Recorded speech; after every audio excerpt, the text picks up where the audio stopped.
morning, good afternoon, and good evening. We're back to another week. We're week 26. We are properly halfway through the year. Halfway We are mark, bud. properly halfway through the year. And a halfway mark usually implies a slight change in how we're going to do things. Or not usually, but it does this time. So something we've been doing this whole time is we've been leaving our hometown teams for the end of the North American episode. Today, we start with them. We're no longer bums.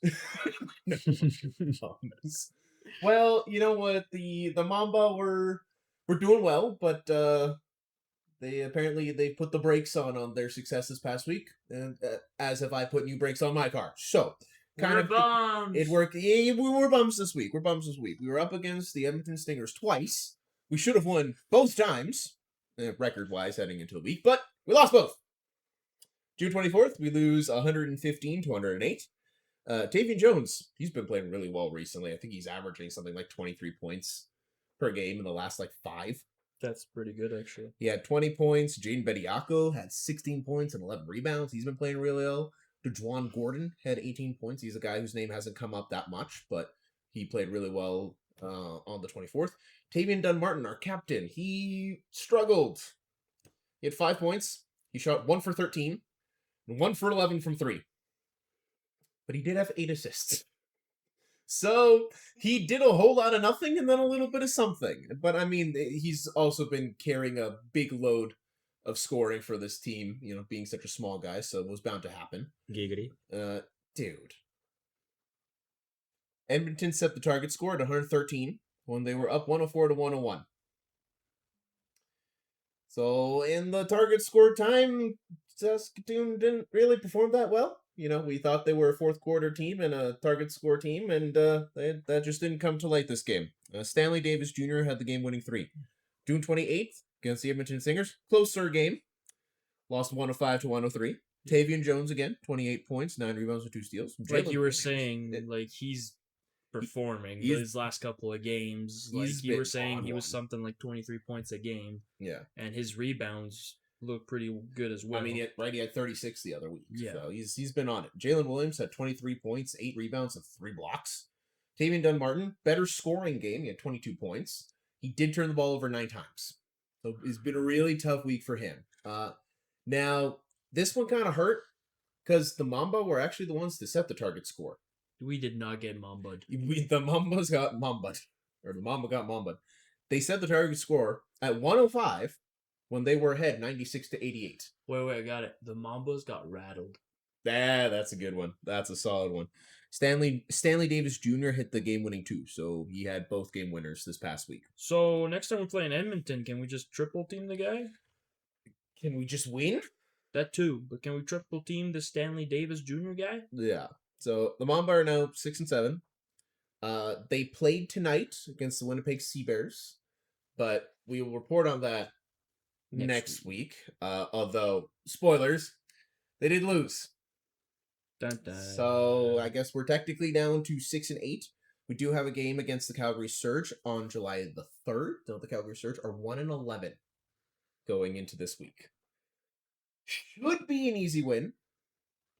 Knowing the Mamba, it's probably going to be closer than it needs to be. And July 7th will be against the Vancouver Bandits. Now, fun fact about that game, we will be going to that game. We will? We will. We don't look so surprised. We'll be going to that game and we'll be watching that game.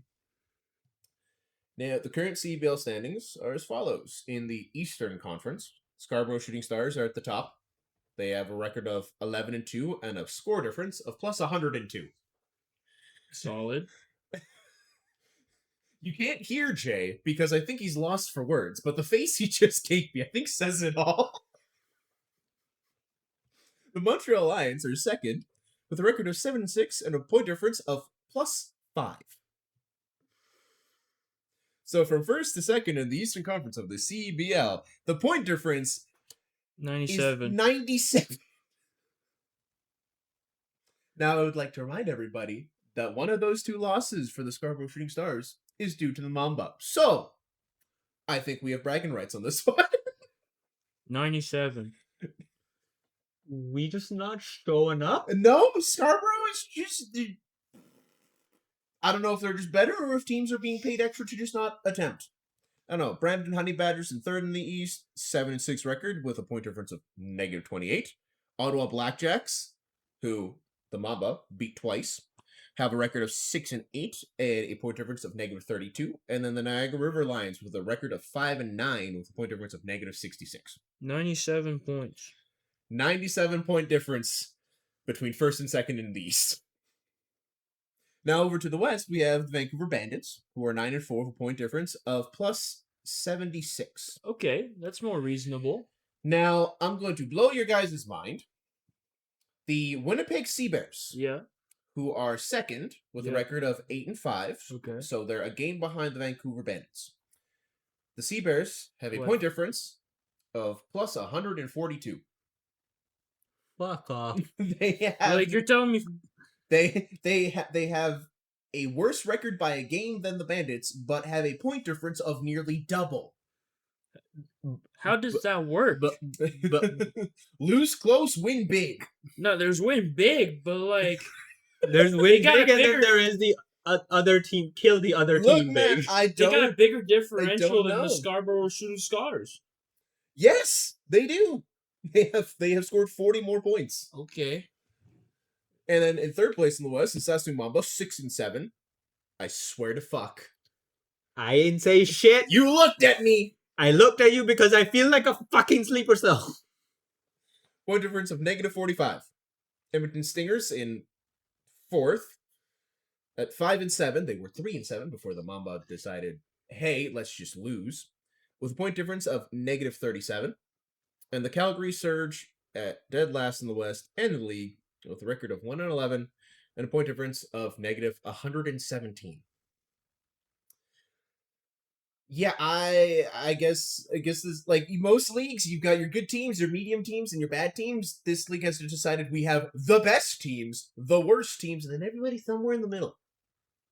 I still baffled by the Vancouver like I was baffled with this 97, but now we're going into +68. The fact, like, at least with the Shooting Stars and the Alliance, at least the Shooting Stars have have the more points and are ahead in the standings. But how are the Seabears below the Bandits in the standings, but have scored 80? What was it? 68 more points. That blowout, I'm pretty 62. sure. 62. That blowout, I'm pretty sure somebody hit the car. They were in a. They had to have been in a car accident before that game. Like, yeah. I swear to God. Yeah. I don't know what's going on, but it's basketball, and basketball's good in my books. So, hey, look. I'm the rugby guy. You all know this. I come up with the absurd numbers. And that's just what happens. Now, speaking of absurd numbers and having a great week, the Saskatoon Berries went undefeated this past week. Not only undefeated, we did it in style, boy. Wow, looking at these scores again, wow. Okay, so June 23rd, 10-6 win against Medicine Hat. 24th, 19-12 win against Medicine Hat. Imagine putting up 12 runs and losing by 7. And there's teams in the MLB that win with 1. June 26th, 9-0 win against Weyburn. 27th, 10-4 win against Weyburn. And the 28th, a 10-2 win against Moose Jaw. The fewest runs we scored in a game this week was 9. We averaged nearly 12 runs a game this week. Mm-hmm. The Berries just decided that they're just going to turn everybody into pie. I don't know. Turn everybody to pie. Snazzy. I like it. This coming week is going to be a very busy week for the Berries, though. They have a game every day. I kid you not. Welcome to baseball, folks. June 30th, July 1st is going to be against the Brooks Bombers.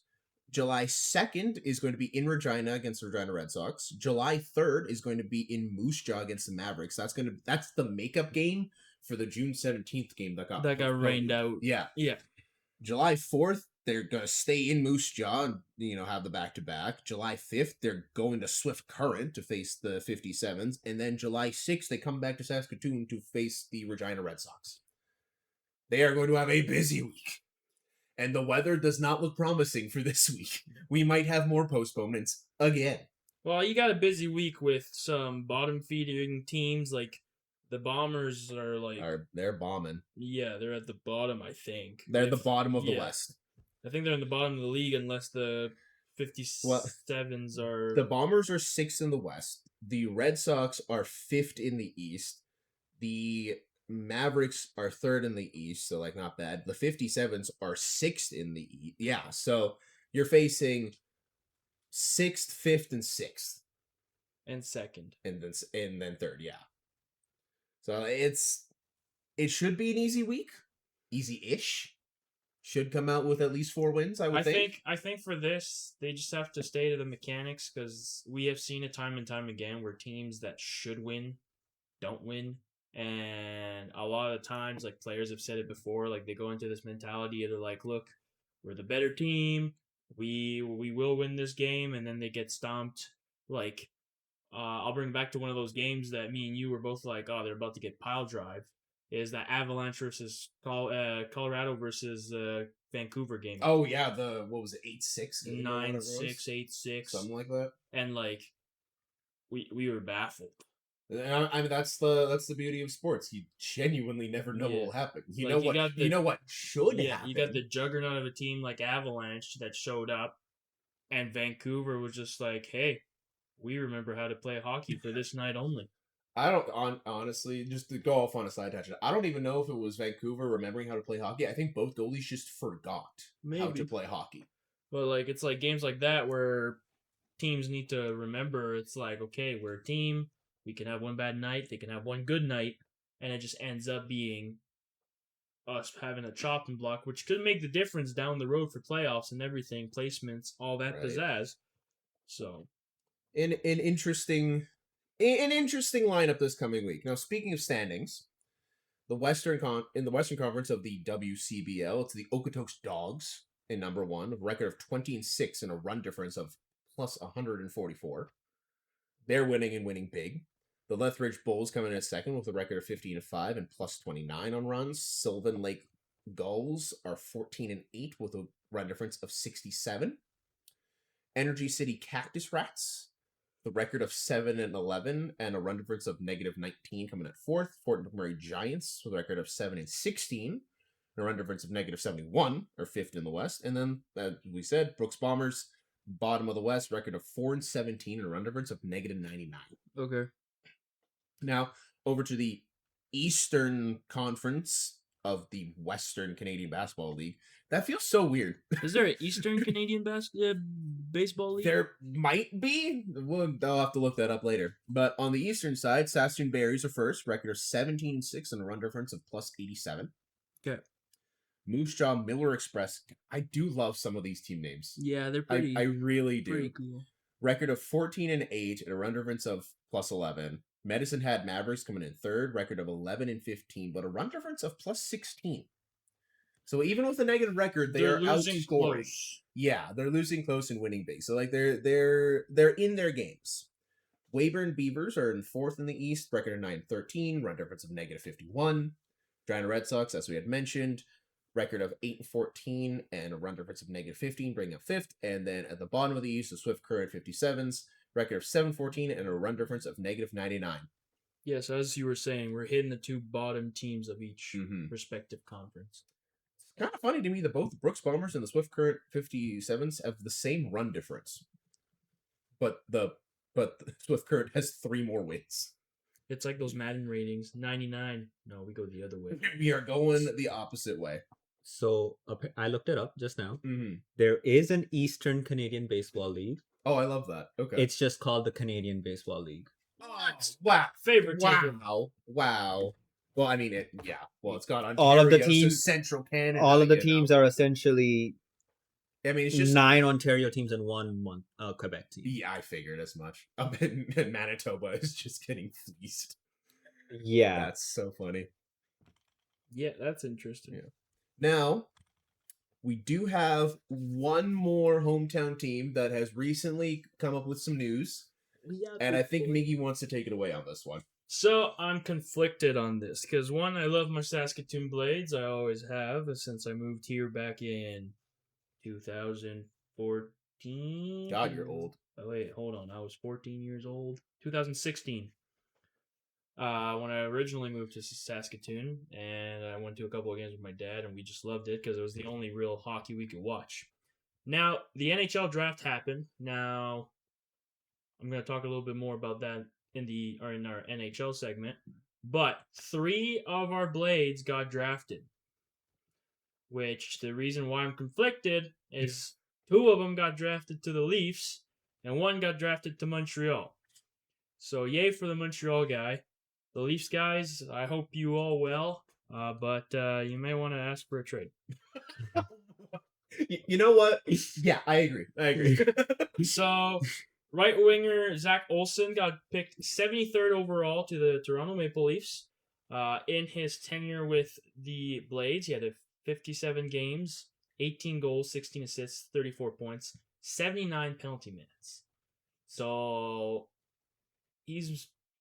he hits, and it'll be interesting to see if the Leafs will play him right away or let him develop. If I were the Leafs, I'd let them develop. Even Cooper Williams, that was picked 158th overall, had 66 games played, had 23 goals, 34 assists, 57 points, and 35 penalty minutes. So you see, they picked Cooper Williams more for his playmaking and his goal. Meanwhile, I'm pretty sure Zach Olsen, yes, he can contribute, but he's a big boy. Mm-hmm.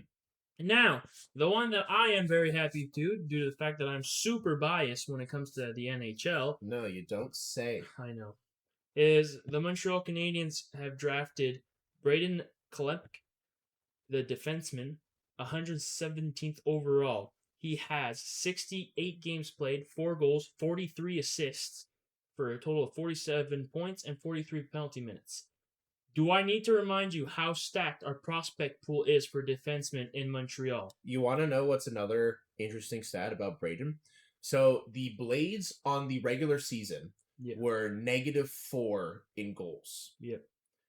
Braden is one of the few guys on the team who didn't have a negative, like a plus minus. In the I think he was like +6 or 7.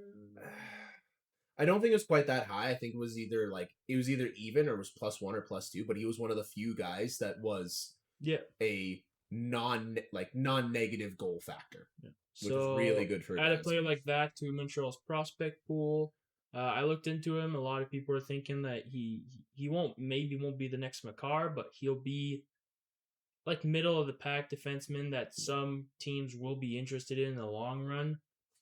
Yeah, when he gets play time. Well, at 117th, there's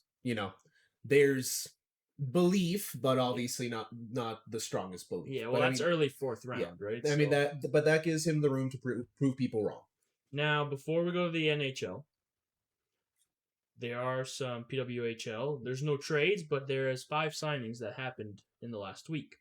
So Ottawa decided to re-sign 2 of their players. So goalie Sani Ahola signed for a 1-year standard player agreement, as well as defenseman Vida Poniatowskia was signed for 1 year. Now, Vegas signed 2 players, one from Minnesota, defenseman Madison Bizzle, for 1 year, and then signed a forward, Darcy Lapan, from Vancouver for 2 years. And then Hamilton proceeded to sign defenseman Anna Kilbin from Toronto for a year. I've already said this. Hamilton is going to be scary. I don't care who you are. I don't care what you think. You could disagree with me all you want. You look at the players Hamilton have, there's potential. Now, I've said this before. Remember back when Nashville in the offseason signed Marchessault and Stamkos and had all these big players and O'Reilly, and everybody's like, oh, watch out for Nashville. It didn't go too well for Nashville. So we'll have to see how Hamilton goes about it. Now in the NHL. Jay, Chris, I hope you guys are ready to sit for a long time. So, Jay, I think this is either like a bathroom break or a stretch break kind of time. I'm gonna take a nap. Yeah, if I think there's some blankets in the back closet if you want to go check those out. But All right. So, I am not going to spend a lot of time unless the trades are big. BS. I said unless the trades are big. Let me finish. 80% of them are probably big. Nashville Predator receives Jack Drury, Chase Bradley, and a 2029 third-round pick. And in return, Colorado Avalanche receives big hitter Zachary Laurier and It's a lot of L's. yeah, Fedor Svechkov. Ottawa receives Andrei Burakovsky. Chicago receives a 2027 sixth-round pick. Burakovsky might not be the Brady Tkachuk, but he is a good step forward in the Ottawa organization for filling in for one of the players that could fill in that spot for now. He's shown elite talent at times, but he's not consistent. He's a hot and cold player. Anaheim Ducks receive a 2026 first-round pick that ended up being the 15th, as well as another one that ended up being the number 29th. And in return, St. Louis Blues receive Mason McTavish. This guy is a genie in shootouts. So when it comes to added time, they usually put him, and he usually goes in. It literally goes Trevor Zegras, Mason McTavish.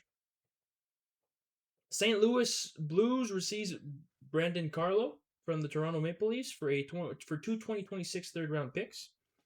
Anaheim Ducks receive Kyle Masters and a 2026 sixth-round pick for Carolina Hurricane to receive John Carlson. The Carolina already had good defense. Now, John Carlson is still a free agent at the end of this, so they still have to sign him. So hopefully they do. If not, this trade kind of means nothing. Colorado Avalanche receives Fabian Lysell. Boston receives Ivan. Ivan. Yeah, that's his name. Ivan. There's even jokes that his middle name is Ivan, which would be Ivan. That reminds me of that stupid clip from that one movie of the guy named Major. Yeah. The Utah Mammoths received goaltender Sebastian Cossa, which then they later resigned to a 2-year deal. And in return, Detroit Red Wings received a 2026 first-round pick, which ended up being the number 23 pick. Buffalo Sabres received Olin Zellweger. Anaheim Ducks receive Anton Wahlberg and a 2026 second-round pick, which was the number 45th. Now, Olin Zellweger, I don't think it's a good trade for him specifically, and I'll tell you why. They have Rasmus Dahlin, they have Owen Power, they have Samuelsson, they already have heavy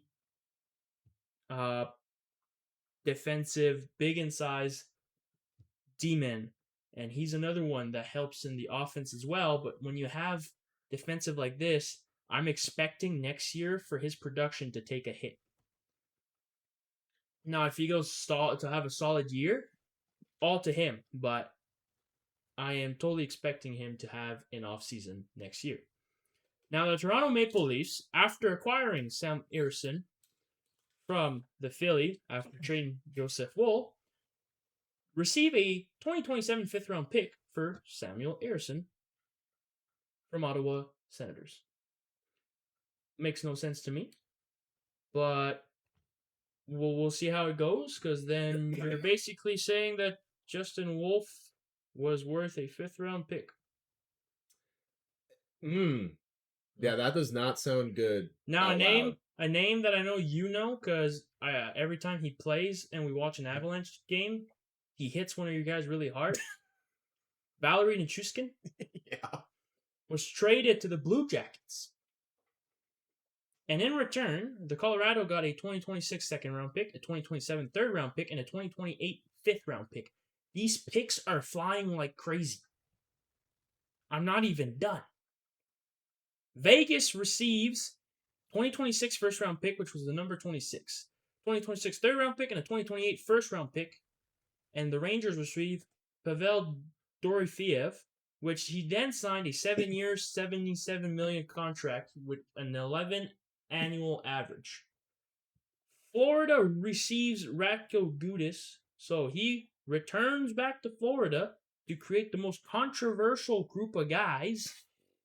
And Anaheim Ducks receive forward AJ Greer, which he's also a good hitter. Now the Florida Panthers also are making big moves. Yeah, another big move. They got goaltender Jacob Markstrom. They got him back. They were the original team to draft him. And they also got forward Angus Crookshank. I heard Crookshank, and the first thing I can think about was Harry Potter. It's Hermione's cat. Oh, yeah. Yeah. In return, and this is where it gets interesting, because I kind of feel like New Jersey won this deal. In return, the New Jersey Devil received forward Evan Rodriguez, forward Jesper Bukvist, and a prospect forward Ben Steeves to add with the players they already have. Yeah. Now, there are rumors that the Devils are supposedly supposed to lose Nico Hischier in the offseason. So I'll keep posted on that, but they should maybe try to keep their captain. You'd think so, but there has been a weird trend of captains leaving their teams recently. Yeah, they're all American captains. Anyways, we'll get to that later. Pittsburgh Penguins receive defenseman Caden Korczak. And in return, Vegas Golden Knights get Parker Wotherspoon. Florida Panthers again get goaltender Akira Schmidt from the Vegas Golden Knights for a 2028 third-round pick. That's kind of insulting for Schmidt, but whatever. The Winnipeg Jets get defenseman Jake St. Ivany, and Pittsburgh in return gets forward David Gustafson. The Vancouver Canucks. Hey, you cannot be upset with this because you said you were willing to see Montreal let go of this guy. Yes, but it still hurts. Now, I'll say this straight and then I'll say further on. Brendan Gallagher got traded to the Vancouver Canucks, and in return, Montreal Canadiens got future considerations. I'd have an issue with this, and at the same time, I have to give props to Montreal. Gallagher made a video or a post about how Montreal did everything to make this as good as possible. They moved Brendan Gallagher as close to home as they could. He's a Albertan boy. They made it easy. He's an honorary Montreal citizen. He had all but respect for Montreal. And Montreal also withhold 50% of his contract.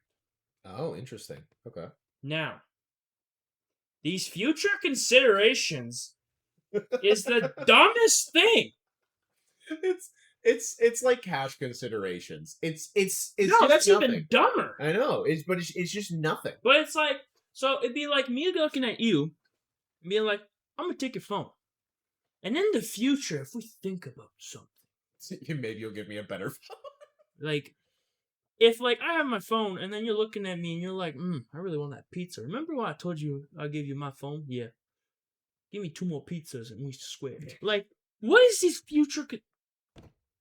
And you know what? I'm complaining now, and watch like 2 years later, you're gonna be like, where did we get this draft pick that becomes a superstar? And you're just gonna be like, remember that future considerations from Brendan Gallagher?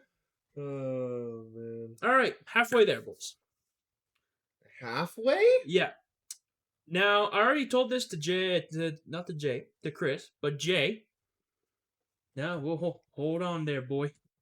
Utah got forward Joshua Rock, which he plays well. He's a big dude. Montreal Canadiens got defenseman Maximilian Schubert. How would you write Maximilian? Oh, this question. Oh, it's bad. It's bad. Well, it would be MAXI and then million. You'd think. It's some French bullshit, ain't it? No. I'm pretty sure he's Russian. Yeah, I was like, this is some like. Oh, is it Max E million? It's no. This is some like Northeastern European. Just wait. MAKSY Millian. Maxime Milan, or Million, essentially. But it's pronounced Maximilian. But that's just the westernization It- of it. No, it makes sense. You just don't like it. I just don't like it. Because in Slavic, Y does make the E sound. Yeah. Like I said, some Northern European. Now, Vancouver Canucks also got rid of Niels Hoglander, which Hoggy. I was kind of surprised because Hoglander. he was slowly showing more and more promise. But you got to do what you got to do. It is a business, and they did get a 3rd round pick in 2029 for him. With how like soon that pick is going to come into play, it's not a bad deal. Yeah. Now the New York Islanders received defenseman Ryan Healy, and Minnesota got future considerations for this. Okay, so I looked it up, and it's just our future considerations. And I know that when we all read it, we kind of make our own assumptions of what it means of just this. Oh, they'll think about what they want to give. But I did want to do a quick search on what like the actual like definition of it is for the NHL. And future considerations is a placeholder term in trades that is basically a legally binding like promise by mouth. Yeah. Right?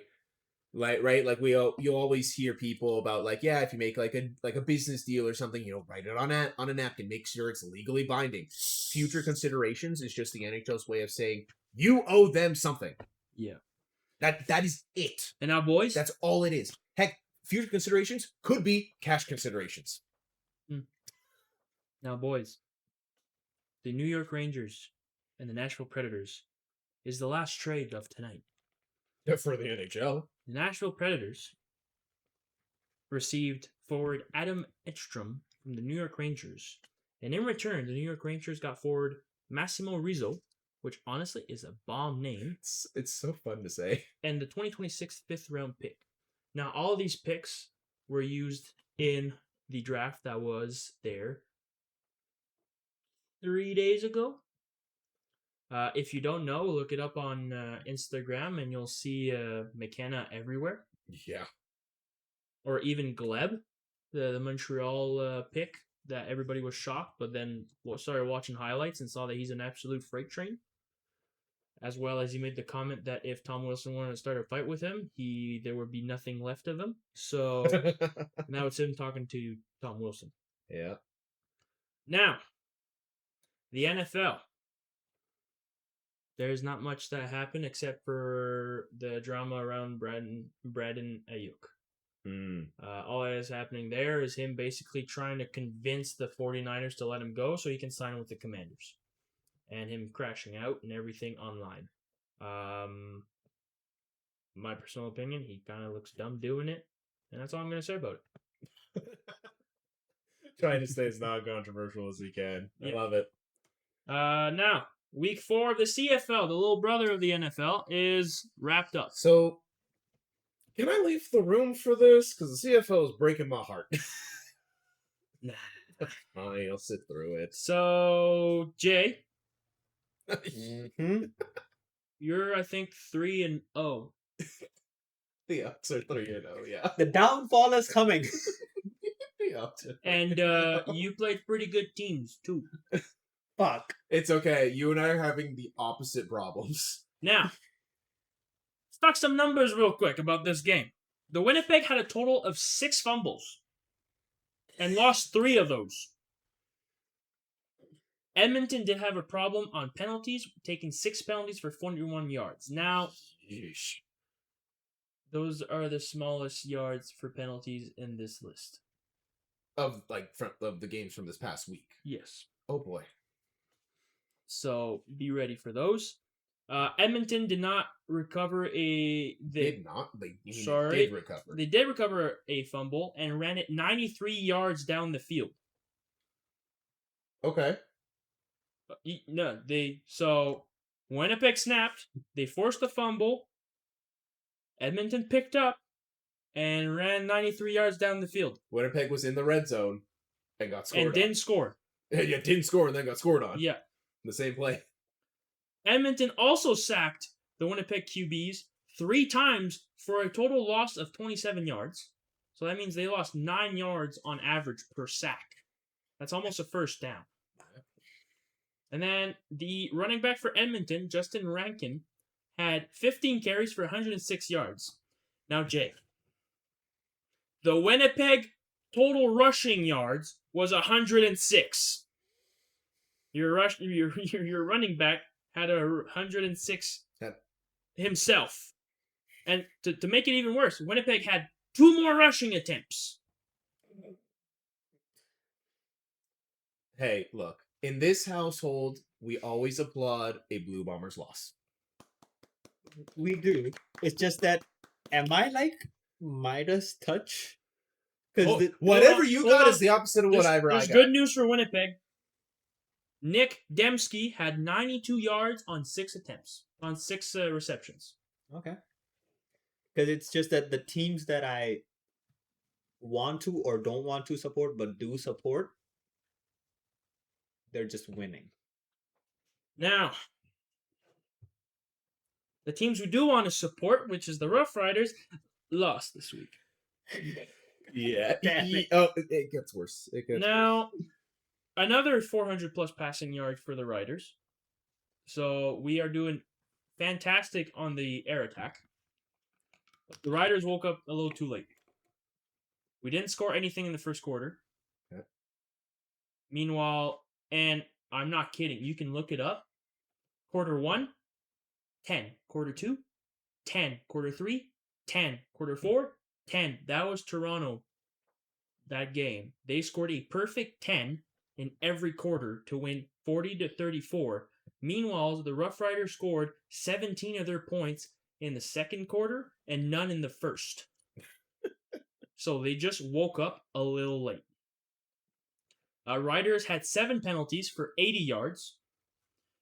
Argos' Samuel Hicks had 77 yards on 7 carries and 19 yards on 2 receptions.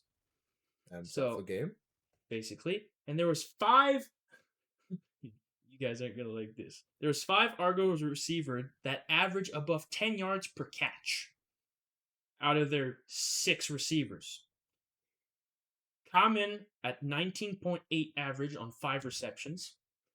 Coxey at 17.5 on 4 reception. Bulk at 10.8 at 6 reception. Ungreer at 10 at 4 reception. Meidel at 19 for 2 receptions. And Hicks was at 9.5.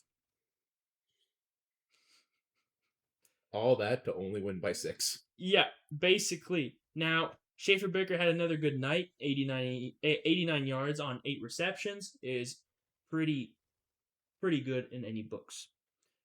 But the person who outshone our big guy was Keshawn Johnson. Had a great game with 112 yards on 10 receptions. So he averaged a first down this game. Well, I mean, that would be impressive if you weren't looking at the other side and saw 5 guys averaging a first down. Yeah.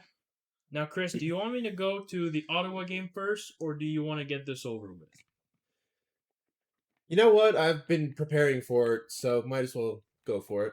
So, as Chris is used to losing, the BC Lions have lost 33-41 to the Calgary Stampeders. BC dominated the air with 483 passing yards to Calgary's 229 yards. Used to losing? Vancouver.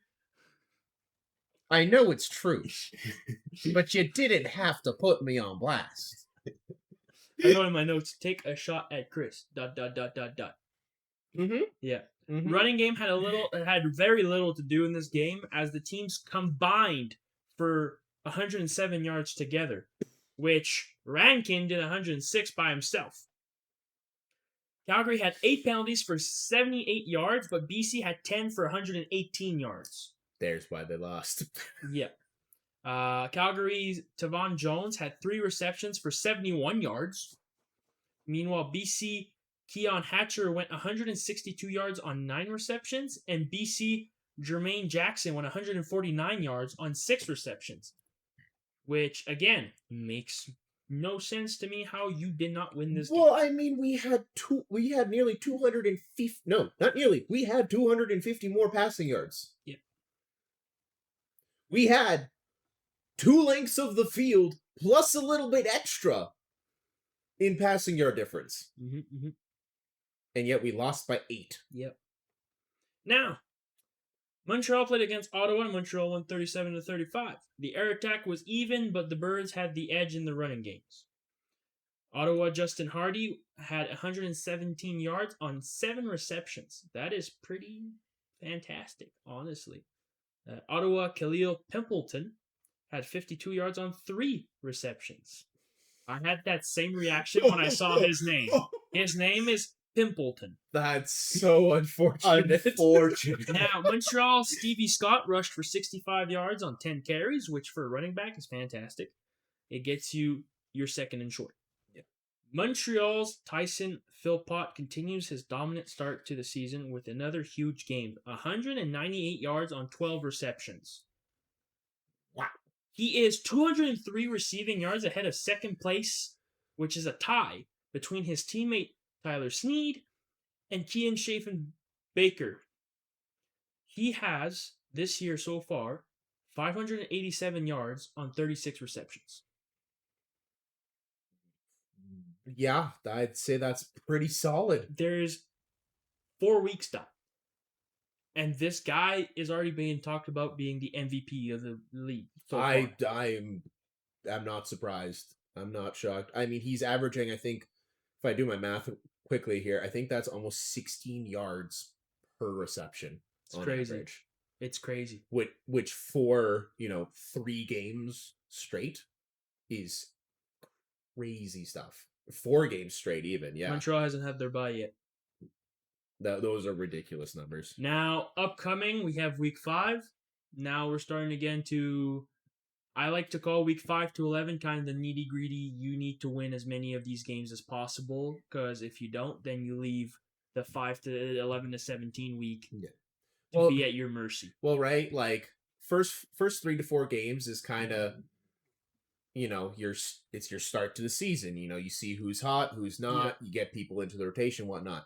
Like as you said, but this midseason that we're getting into, rosters are finalized. Yeah. These are the players who you're expecting to perform. Exactly. So that's the reason why Edmonton is winning. It doesn't matter yet.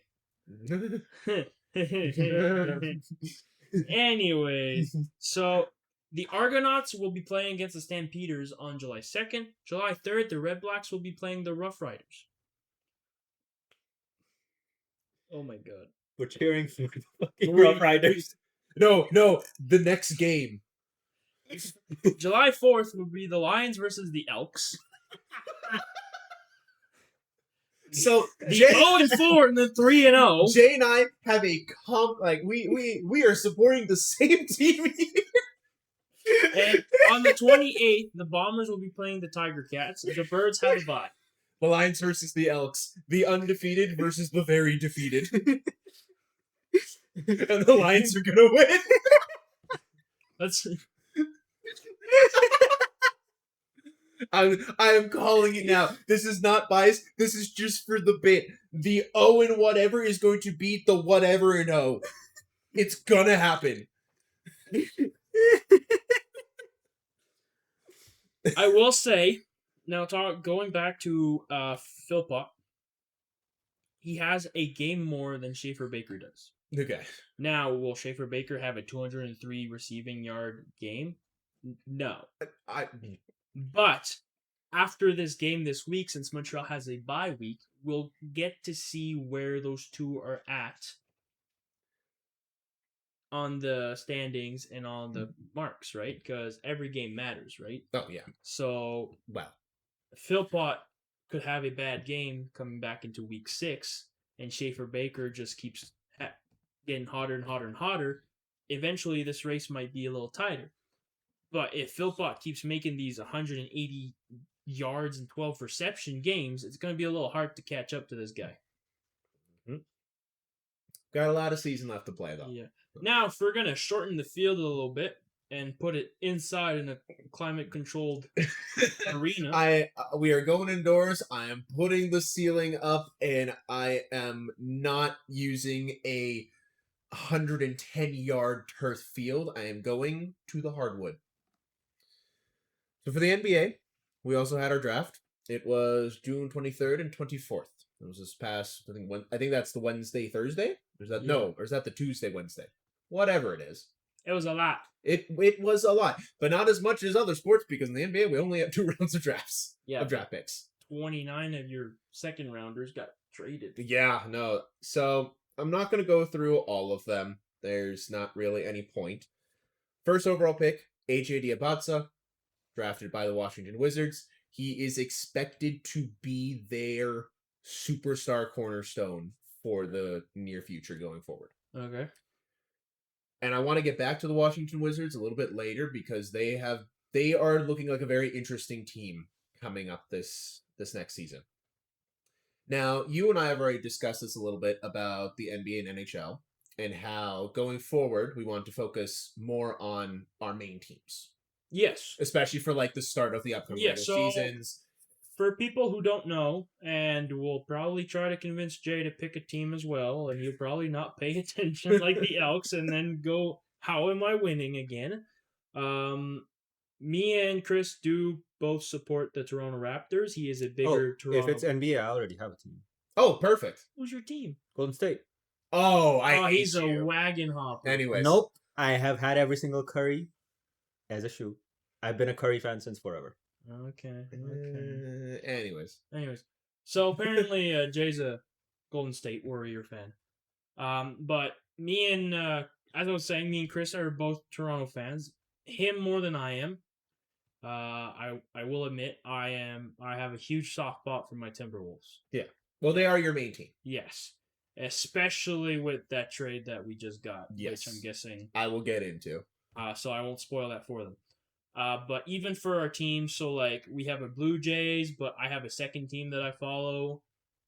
But like I follow very discreetly, like Cincinnati Reds. I've been following for years as well. They're just always an interesting team to watch. When you go to the NHL, I think we made it very clear that you're a Vancouver fan and I'm a Montreal fan. We try to stay as close to Canada as possible too. So in the next following years, as well as the CFL, we're Rough Riders, but then you have Chris that also follows the Lions. NFL, you got the Seahawks and the Rams. Yeah. So now, as the time goes on, like we have the MLS and all those teams that we eventually might pick a team. But like we say, we try to bring you guys as much sports information as we can. And if we have a team for every single league, my car is going to be full of stickers. All that to say, for like the big 4 leagues especially, when we have the opportunity to, we are going to have a bit of biased coverage. You know, when it comes to postseason, end of season, you know, covering all the important stuff as we have been. But, you know, when we started this podcast, we started mid-season with the NBA and NHL. Yeah, so we were more trying to cover like the important games, playoff implications, players that were hot. And I think now what we're going to try to more shift towards is more, so for example, Chris would maybe focus more on the Raptors. And then as much as I may not be as big as the NBA guy, I will do my part and do the stats for the Wolves and be like, look, I can get Jay in on my research. He can do all the Golden State stuff. I don't want to touch that team. Fuck off. And then we do the same for the CFL and everything. So we're slowly kind of moving towards, like, yes, favoritism, but like as a sports podcast, there's so many that we also want to put our little twing on it. We also don't have 5 hours to record one episode. Yeah. So with these off season now and going into sort of preseason, start of the seasons for both the NHL and NBA, focus more on a couple teams, and then as we get more into important games and playoffs, then broaden it again. All that to say, I'm not going to go over all of the draft picks, but I do want to go over the Raptors and Timberwolves, and if I see any, now that I know that Jay has a team, any of the Warriors draft picks.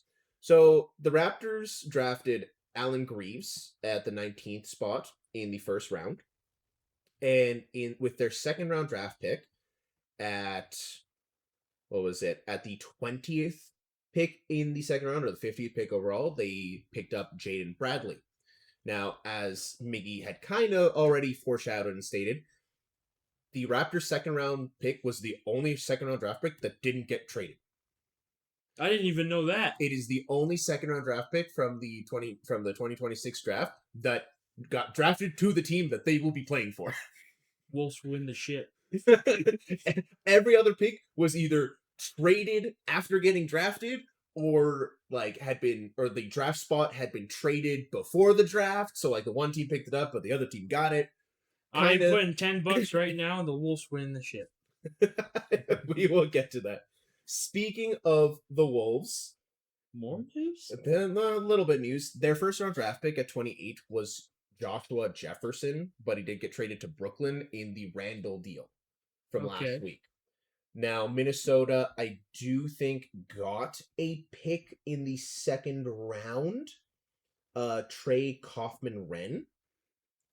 It was at the 29th spot in the second round. It was originally San Antonio's pick, but it's off to Minnesota. So they do get a pick, but end of the second round. Not sure how much is going to come off that. Now, speaking of off-season and some transactions and signings and trades, we've been busy.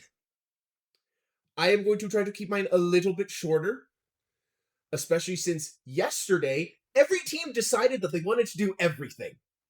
Nah, I got tomorrow for that. So, last week, June 24th, a player who I didn't think would actually re-sign with his team, Austin Reeves, he re-signed with the Lakers. Yeah, I saw that and I was shocked because you were like, no, they're not going to resign. They shouldn't resign. They should focus on a couple of other guys. And literally a day later, I was so sure Austin Reeves was going to say, nah, I don't like my position on this team. I want to test free agency. No, he re-signs for 4 years, $185 million. He got the bag. That is near max. All right. Speaking of Lakers, I saw online today that Bronny is on NR.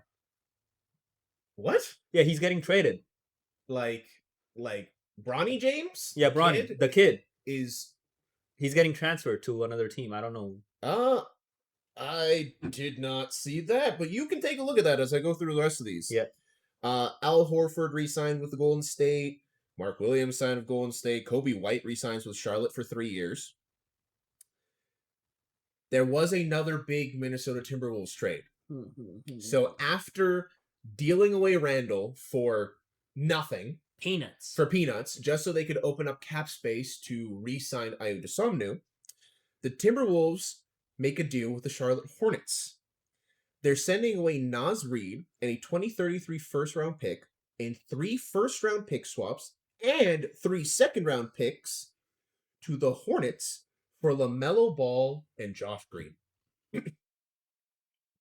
The Minnesota Timberwolves now have a legit all-star point guard to pair along with Anthony Edwards. Thoughts, Mickey? So, I'm on the side of the internet right now where everybody's trashing LaMelo Ball because it's the Ball family and yada yada yada. He does have a lot of driving tickets as well. Yeah. Just I've seen him play. I kind of like the way he plays. He does make a lot of shots that he shouldn't make at times. A lot of desperation shots, you might call it. But sometimes that's what a team needs. And watching Minnesota against Spurs on that conference final, that's what they definitely needed. You just need a guy who's willing to shoot the ball. Yes. So I know I made the joke of the Wolves getting the ship at the end of the season. But I think this is a step in the right direction for a potential. I really like this trade from Minnesota's side. They have to give up a lot. Do not get that twisted. Naz Reid is a great 6-man big guy, and they gave away a lot of draft picks. But LaMelo Ball, if you just ignore the background noise and the family and stuff, he is a very good player. He's not the best defender, but he does everything on the offensive end. It's fine. We got to go back. Yeah, and that will give Anthony Edwards so much breathing room and just so because much now- more space It's just to do because now anything he everybody's wants. not just going to throw the ball at him when you have LaMelo that's willing to take these shots that some people aren't willing to take. And now if you take these shots, and it's always long range, these shots. Oh, yeah. You start getting double team, which now opens up Ant in the middle, or even on the other side, to come in full drive in the net, or even just take a 3-pointer or a field goal. Mm-hmm. Now, some other news. Isaiah Hartenstein, center, sort of backup, not really backup big man, but kind of like the starting center for Oklahoma City this past year. Didn't always get that many minutes. He re-signs with them on a 3-year deal. Jose Alvarado re-signs with New York on a 3-year deal. OKC and Detroit kind of had a smaller trade, not so big in the trade market. The Thunder are sending Isaiah Joe to the Pistons in exchange for 2 second-round picks. Okay. So Isaiah Joe was kind of a bit of he was a bench guy. He was, he came in, hit some threes, got hot sometimes, but that happened. Phoenix and Charlotte made a trade. Now, here's another trade that Charlotte's making. Charlotte, I've noticed, is kind of blowing it up. It seems that they're keeping Concanupal and a couple of their other young guys and just restarting. Because they have now sent LaMelo Ball away, and now they're sending Miles Bridges away. So, I don't know if you'll agree with me on this one. They're basically doing what you should do when you have a dynamic duo and nothing's working. Essentially. Do you want to send that script to the Toronto Maple Leafs? No, I want them to continue to suck. Okay, do you want to send that to the Edmonton Oilers? I want them to continue to... Well, actually, no, the Edmonton Oilers don't do too bad. But, hey, look, NHL teams make some weird choices. I will be honest. So this trade, again, Charlotte and Phoenix. So the Suns are sending Grayson Allen, Royce O'Neal, and a 2033 first-round pick to the Charlotte Hornets in exchange for Miles Bridges, a 2029 first-round pick, and a 27 second-round pick. So the Hornets are transitioning into some sort of new era, and Phoenix gets a proven kind of wing scorer, athletic defender. Wait, Miles Bridges with Donovan Brooks? I'm not sure what you're asking here. I'm trying to remember the name of the guy on the Suns. Dylan Brooks. Yes. I don't know why I thought. Dylan Brooks and Miles Bridges is going to be interesting because that is a chemistry disaster waiting to happen. Yeah. Now, I'll get to that. I'll get back to that in a second. Before I get any further, I think Jay has some news on the Bronny statement. Yeah. So Bronny's staying with Lakers.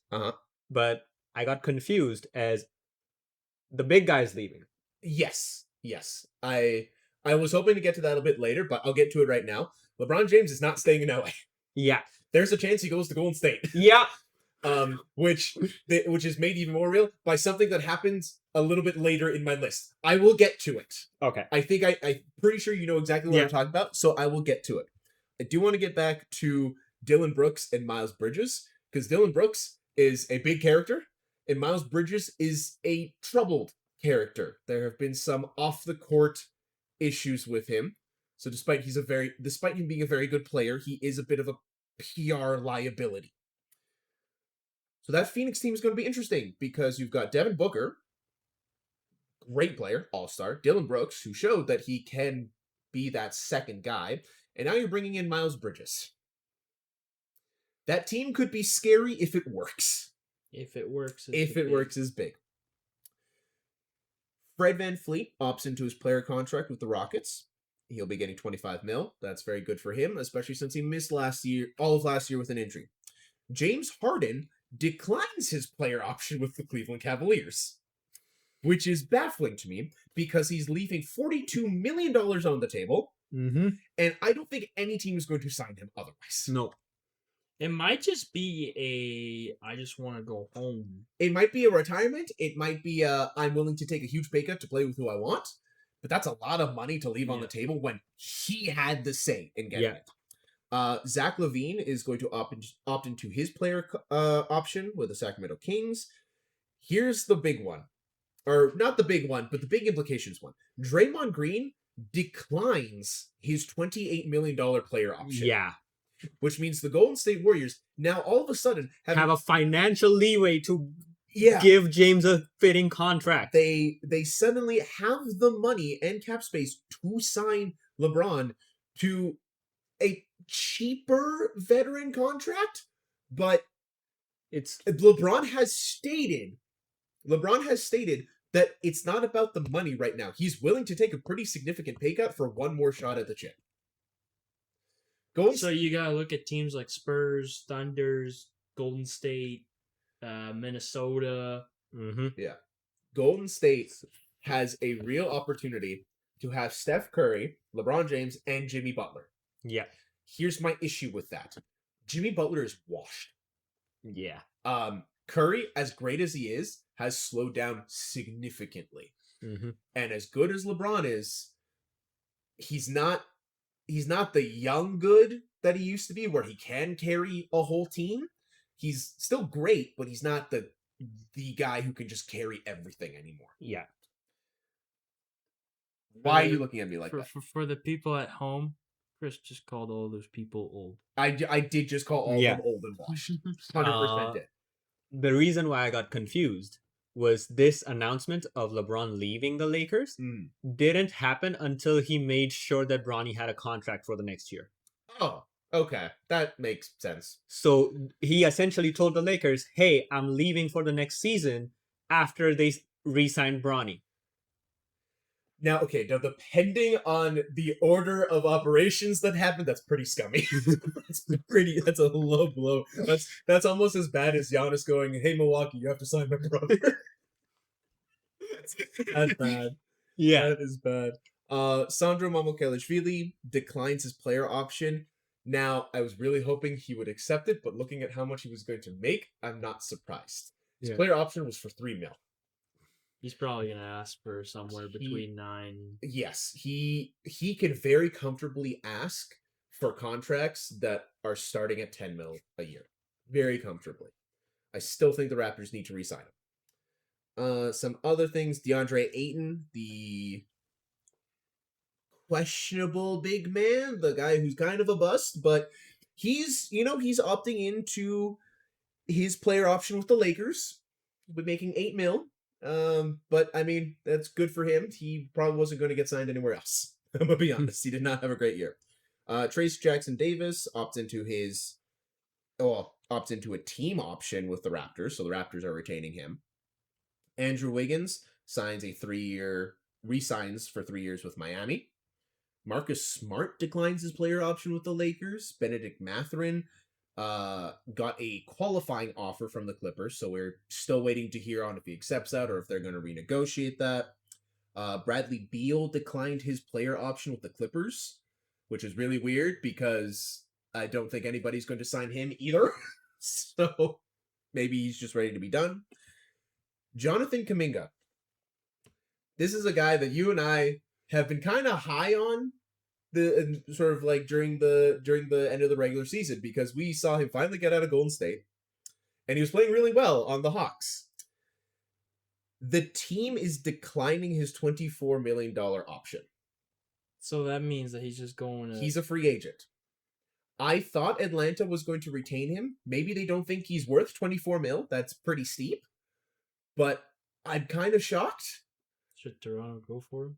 Honestly, it fits the mold. Toronto I feel like that's where you were going. Toronto management has always been really high on these 6'7", 6'9" guys with long arms and good defensive potential, and just filling the team with that. And Kuminga fits that mold exactly. So we'll be sending a memo to the Toronto Raptors tonight about signing Kuminga. Sign Kuminga. Now, the last big officially complete trade that happened this past week. Can I say this before you go? This was I didn't hear anything about this. I don't follow it as close as you do. is it weird to say, or like, unless like you heard a lot about this, that this was kind of out of left field?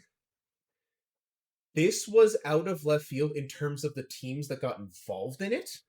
I'm not surprised that the main player in this trade got moved. I'm not surprised with that either. It's I think I have to agree with you. It's teams that got involved. Okay, so Memphis is trading John Morant to the Trailblazers for Jeremy Grant and Chris Murray. I think Portland gave up way too much. John Morant did not play last season. He is a PR liability, and that is an understatement. And there is no guarantee he even performs that well. Yeah. And you're giving up Jeremy Grant, who has proven to play very well and consistently, and Chris Murray. So Memphis has just completely blown up whatever team they had last year. Yeah. They traded away like Jaren Jackson Jr. They traded away a bunch of guys. They traded away Desmond Bane last year. The only Grizzly player that anybody would know that's still on the team is freaking Zach Edey, the 7-foot Canadian that got drafted a couple years ago. Okay. And now they get rid of Morant. It is a complete reset. I haven't seen a teardown this thorough in a while. All right. There are barely any pieces left on that team. Landry Shamet re-signs with New York. Okay. I thought he was going to go to free agency. He re-signs on a 4-year deal. Oh yeah, you were saying something about how Him and Mitchell Robinson, Yeah. I was so certain would at least hit free agency. But apparently they're just re-signing now. Lou Dort is the team is exercising his $18 million option. Lou Dort is the Canadian Yes. that you don't like because he's sort of turning into a dirty player. He's the Canadian that I really tried to defend the last few years, but then you look at some of the replays and I'm just like, I don't know if I can get behind that. I can only defend you for so many Yeah, it's things. Julian Champagny re-signs with San Antonio. Kristaps Porzingis re-signs with Golden State for 2 years. That was the one that you said they needed to lock down. Yeah, that was one that I really felt I'm like they surprised needed it's to. only for 2 years. It's 2 years, 40 mil. So it's not nothing. And the thing about Porzingis is that he's already kind of on the older end. He's very injury prone, and he hasn't played that much in the last few years. Okay. So realistically, he's just looking for any contract to just sort of get back into league. So this works out for both. Harrison Barnes resigns with San Antonio just on a 1-year vet minimum. DeAndre Jordan re-signs with the Pelicans. We're not quite sure what the contract details are on that. Bones Highland re-signs with Minnesota, although they haven't come out with the contract details on that. Tim Hardaway Jr. is signing with Miami for 1 year, $6.5 million. This is actually a very important signing for Miami after the Giannis trade. Because one of the big things that I was saying about that trade was that Miami had nobody who could shoot the ball anymore. And Tim Hardaway Jr. can absolutely shoot the ball. So Miami has already made a very good move in terms of preparing for the Giannis era. Yeah. Other than that, there really isn't anything else set in stone. Did you want more? I don't want more right now.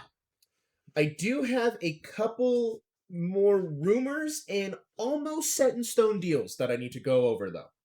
So one of them was LeBron possibly going to Golden State, but we already covered that. Guess someone ruined it. There's another Golden State rumor. Yes, I'm going to get to that right now, actually. So Golden State, in their sudden emergence as a buyer, have stated that they're going after Anthony Davis. Mm-hmm. Washington has outright said they do have no intention of making any deals in sending him away. So that is probably going to be a dead end for Golden State in terms of that. Now, Washington, they wanted to get back to them. So they have Diabate, who they just drafted. They have Alex Sarr, who is their first-round draft pick from a couple years ago, who's still very, very good and developing very quickly. They have Anthony Davis now, who was injured, who was sat out with injury the second half of last year, but will be coming back. They re-signed Trae Young to a 4-year deal. The Washington Wizards very suddenly look like a playoff contender. They went from 4 years of having 64 plus lost seasons to suddenly having a very young and very promising core with Anthony Davis and Trae Young. So, if I understand this right, is you're expecting them to have a winning season next I'm year? expecting them to have a winning season. I'm expecting them to at least make a little bit of noise in the playoffs. Oh, so you're expecting them to be in the playoffs? Oh yeah. I expect this team to be a top 7 team in the East. Again, man, Jay, we need that damn whiteboard. You keep making these predictions. I can't keep track of all this thing. I feel like the Wizards are going to be. I think they're guaranteed in the plans. Okay, there we are. Wizards at 7 in the Eastern. East, yeah. Timberwolves second. In the West, Yeah. In the West, In the West. OKC, Spurs, Nuggets with a skinny Jokic. That's another thing. Pictures came out this past week of Jokic looking fit. He's caring Fuck. about basketball again. Nikola Jokic has decided that he cares about basketball and wants to win a championship. There is Fuck. Just as much as his horses. that man's body fat went down so much. He has a jawline again. I just give him the fucking ring. Second. I'm calling it second. Give him the fucking ring, cause what the fuck? Oh my Second. goodness. I'm saying second in the West. The Joker cares now? And the last thing I want to go over about the NBA is probably the best news I've heard all week. The Raptors are getting Kawhi back. The Raptors are making a trade with the Clippers. They are sending Brandon Ingram, Grady Dick, 2 first-round picks, 2 second-round picks, and a pick swap to the Clippers for Kawhi Leonard. Alright. It's a lot. It's very risky because it's Kawhi Leonard. He's injury prone. He's got 1 year left on his contract. He has stated he is willing to sign an extension with the Raptors, though. Kawhi also just came off of his most healthy and efficient season in years. And to top all of that off, the first round picks are, was it 2030 and 2033? So they're a ways away. Yeah. They don't matter yet. The Raptors are going all in. The Raptors, as it stands right now, have a starting lineup of Emmanuel Quickley, RJ Barrett, Kawhi Leonard, Scotty Barnes, and Jakob Poeltl. Alright. And off the bench, they have Colin Murray Boyles, Jacoby Walter, and Jamal Shed. And hopefully they re-sign Mamu. That is a scary This 9-man man has roster. been like fangirling over the I- thought I- of re-signing Mamu. I need them to re-sign. The idea of the Raptors having this 9-man unit immediately puts them as a top 5 defense in the league and quite possibly top 4 in the East, if not top 3. Number 2 in the East. Number 2 in the East, as long as Kawhi stays healthy. So Man, big if. I'm gonna be so conflicted if Toronto and Timberwolves make it to the playoffs and play each other because one's no. gonna be very offensive and the other one's gonna be very defensive. Oh yeah, no, those 2 teams are a matchup nightmare against each other because they so perfectly counter each other. I just need that finals matchup to happen, just so there's a little bit of disdain going on that between me and him for like 2 weeks. It's okay. The last 3 weeks of the NFL is gonna be that. Oh goodness, Yeah. don't even get me started. That is all I have on the NBA so far. And the craziest thing is, free agency hasn't even opened up. It only Mhm. opens up on the 6th. Mine opens up tomorrow. All I have is like re-signings and smaller things, but like proper like free agency when all this actually gets signed is the 6th. Now, the MLB and the Blue Jays. I'm going to go over this quick because this has been a painful week Uh-huh. and I don't really want to sit on it for too long. We went 1-6 this past week. We lose 7-9 against the Astros. Varsho has a decent game. He goes 3 for 6 with a homer. Okamoto goes 3 for 4, 3 RBIs. Arias set a homer. Bieber, he returned, but he got knocked around in 3 2/3 innings, 9 hits, 4 earned runs, and 3 home runs against them, all back to back to back in the same inning. Oh yeah, That hurt to watch. Now, mind you, Jays only lost by 2, and that is going to be a trend this week. June 24th, we lose 3-1 against the Astros. You Savage, very good game. 5 2/3 innings pitched, 2 hits, 1 earned run, 5 strikeouts. Nathan Lucas had a home run. Here's the issue. The Astros left 10 runners on base. The Jays left 4. Now, you might be looking at those numbers going, well, the Jays, only left 4 guys on base. They had 1 run and only had 4 base runners to leave on base other than that. Which means they didn't even get on base that much to begin with. Means Astro had 13 hits. June 25th, we lose 6-5 against the Texas Rangers. Okamoto, who has been playing out of his mind. Also, happy birthday to Kazuma Okamoto. That was today. His 30th. 30th. 30-year-old rookie. Only in baseball. Only in baseball. He goes 2 for 4 and with a home run. Miles Straw goes 1 for 2 with 2 RBIs. Now, here are some really disappointing numbers. The Jays had 4 fewer hits than the Rangers. The Rangers also hit 2 more home runs than the Jays did. And the Rangers had 9 more total bases on their hits than the Blue Jays did. And we only lost by 1. I don't... What more do you want him to do? I don't understand. June 26th, we lose to the Rangers. Again, 5-4, 1-run game. Okamoto, 2 for 4, home run. Vladdy, 2 for 4, 2 RBIs. Not much more to report from that. We just lost by 1. June 27th, our worst loss of the week, 7-4. Our worst loss was by 3 runs. That's it. Also against the Rangers. Ernie Clement with 3 for 4, another double to add on to his season total. Lucas went 2 for 2 and had a walk, so on 3 batting appearances, he got on base 3 times. Pinyango hit a home run, 2 RBIs. June 28th, a 3-2 loss against the Rangers. We go 0 for 4 in the series against the Rangers. We lose by 1, lose by 1, lose by 3, lose by 1. What? Nathan Lucas went 2 for 4, had a home run, 2 RBIs. George Springer went 2 for 4. That's the only good stuff that happened. Now, yesterday, our 1 win of the week. We beat the Mets. The Mets. 2-1. We beat Bo Bichette. We beat Bo Bichette. You Savage, very good game. 6 2/3 innings pitched. Only allowed 3 hits, 1 earned run, had 3 strikeouts. Urias went 1 for 2, had a double and a walk. George Springer went 1 for 4, and I have it in my notes here. In air quotes, had an inside the park homer due to a Juan Soto error.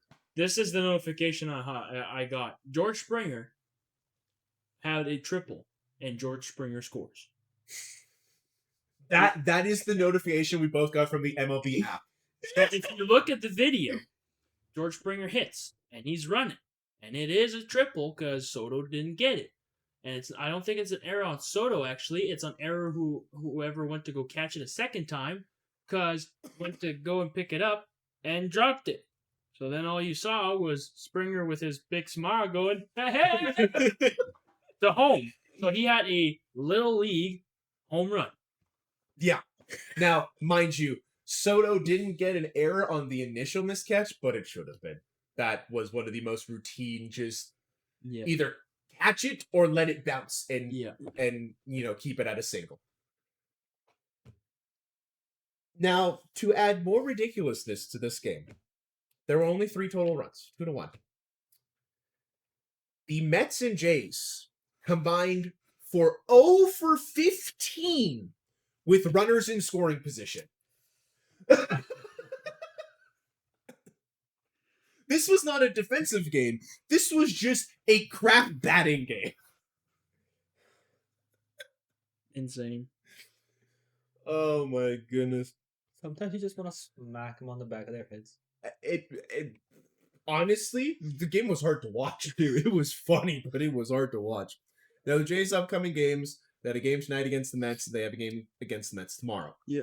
July 3rd through 5th, they're in Seattle against the Mariners for a 3-game series. And then July 6th through 8th, they're in, was it?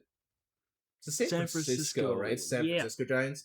They're in San Francisco for a 3-game series. I don't against the blame you Giants. to the fact that we're a little bigger on the NFL sometimes. Yeah, I was like, I could see it in your face. You were gonna go New York, so I was like, I might just chime in real quick.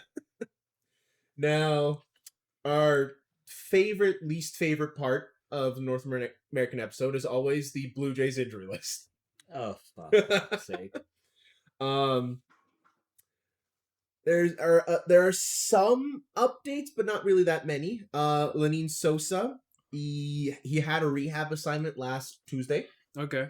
They're hopeful that he'll return early this month or early July in this coming month.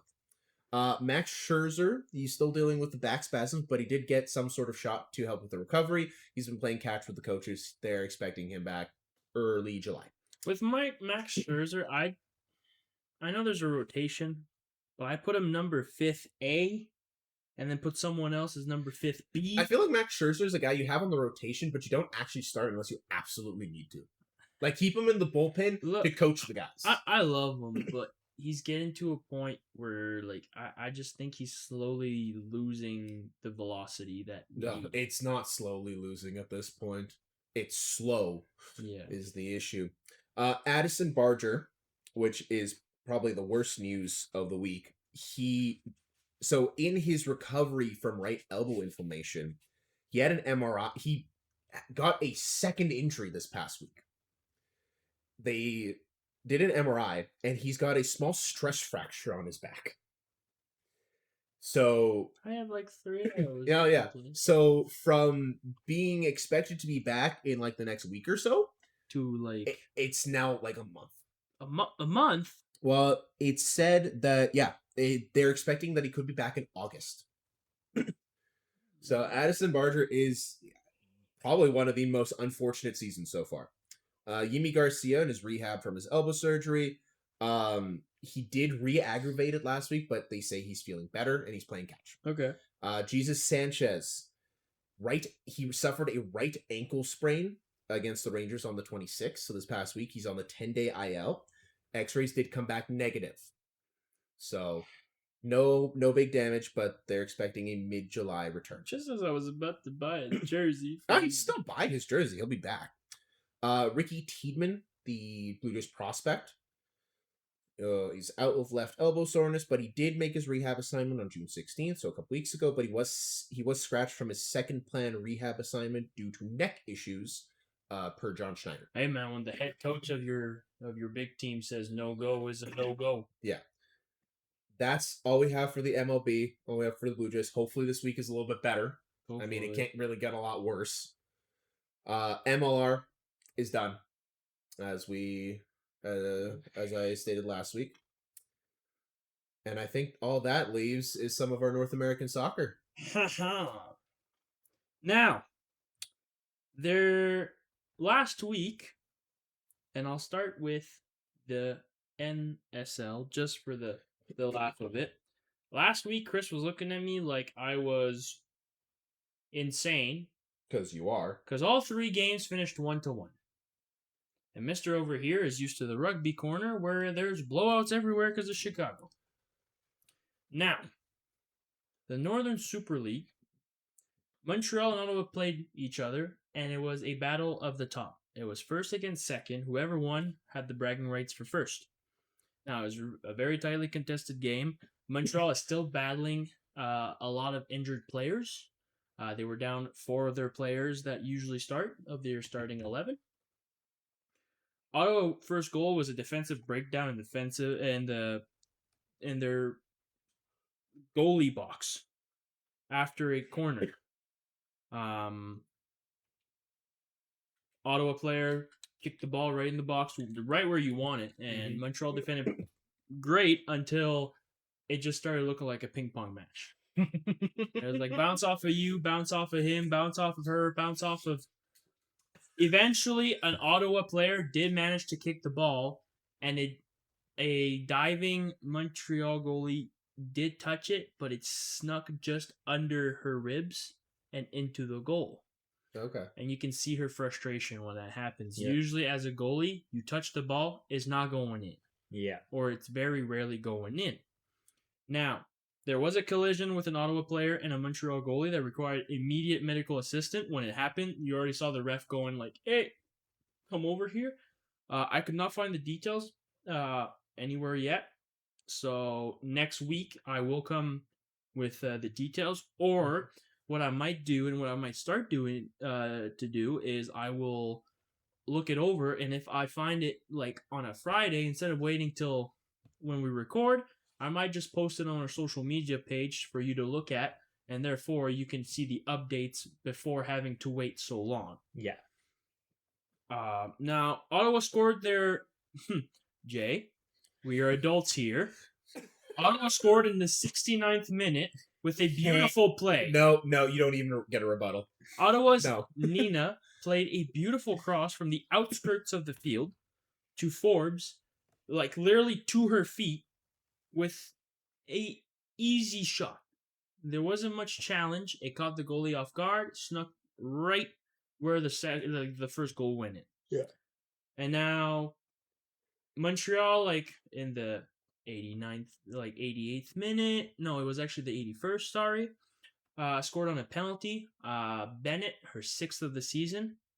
There wasn't much celebration. They went right back to business, going right back to the center line and being like, all right, let's go. We got like 10 minutes left. We need to try to at least tie this kind of deal. Montreal does not come on top. Finish 2-1, and Ottawa takes first place in the standings. Now, Calgary versus Halifax. Calgary's rough season keeps going. And you're laughing now, but just wait till it gets to the standings.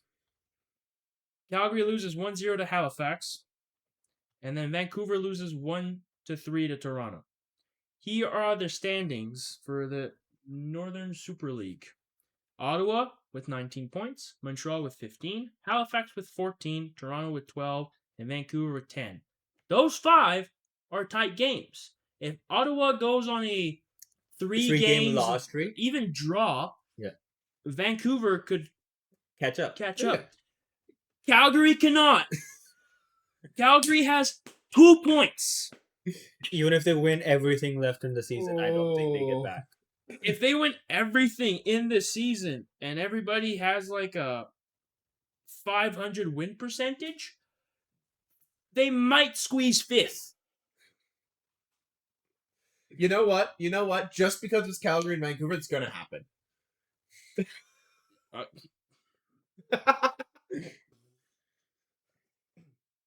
Vancouver and Calgary are in for a wake-up call, my guy. Because next week, Montreal's playing Vancouver. And Ottawa's gonna be delighted to have Calgary.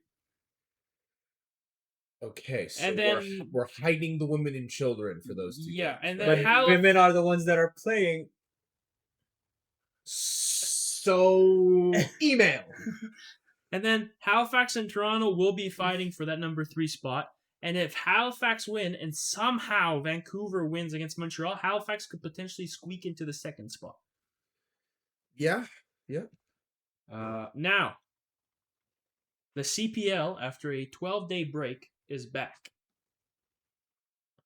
They played on June 26th. Halifax won 5-2 against Pacific. Again, Pacific. Jay. Pacific scored 5 goals. Mm-hmm. Halifax won 5-2. Needless to say, okay, they may have not scored 5. They scored 4, but they helped with the 5th one. So Pacific helped Halifax greatly in this game. Oh yeah. Possession was at an even 50. Technically, there's 5 different goal scorers for Halifax. Mm-hmm. So Halifax was delighted to have Pacific score on themselves twice. And then Pacific gave them a penalty shot in the 90th plus 4th minute. Because why not? Insult to injury. Now here are the numbers for, like, it was very close. And these are the numbers for Halifax. They had 13 shots to Pacific's 15. 4 shots on goal to 4. 4 to 5 6, you mean? Huh? 4 to 4 to 6, 6. you mean, right? Yeah, 4 shots on goal to 6. Yes.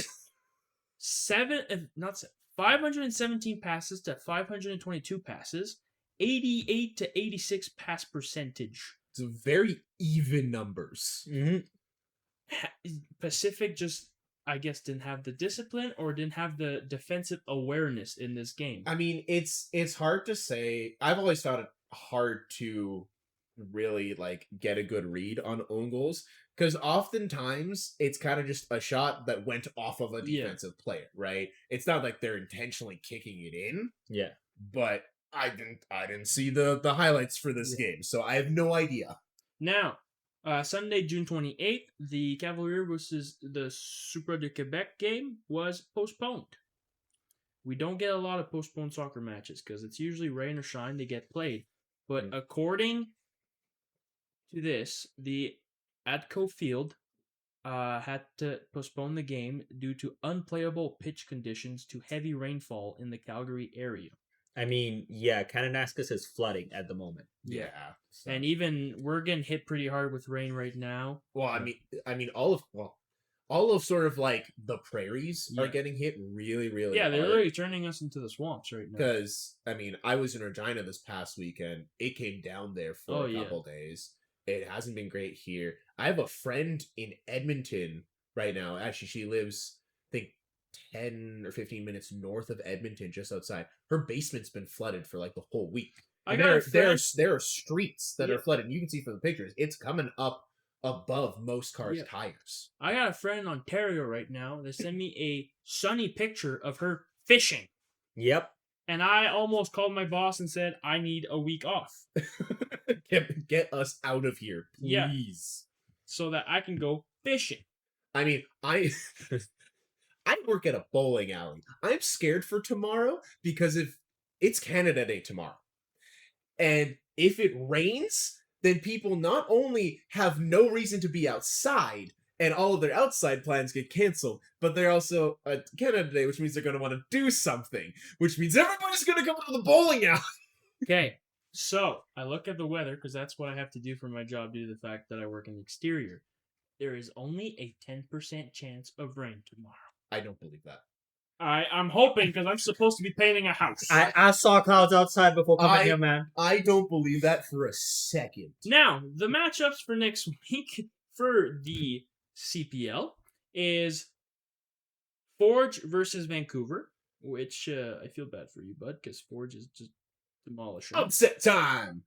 Halifax versus Ottawa. Ottawa versus the Cavalier. Vancouver versus Toronto. Supra versus Forge, and Pacific versus Halifax. And then, you ready for this? After there's games on July 1st, July 4th, and July 5th, the CPL goes on a break for 11 days. Okay. Yep. More sports breaks. We are in the summer months. Exactly. Now, the National Women's Soccer League is restarting on July 3rd. Their break is over. There has not been a game since May 31st. All right. Here are the games that are coming up this week. Washington will be playing Houston. Denver will be playing Kansas City. LA will be playing Orlando on July 3rd. July 4th, North Carolina will be playing Seattle, and San Diego will be playing Gotham FC. July 5th, Boston will be playing the Bay. Chicago will be playing Utah, and Portland will be playing Louisville. Now, since we haven't covered this in a while, I want to go over the standings. I am going to go from bottom to top. Louisville is last with 7 points. Chicago with 9.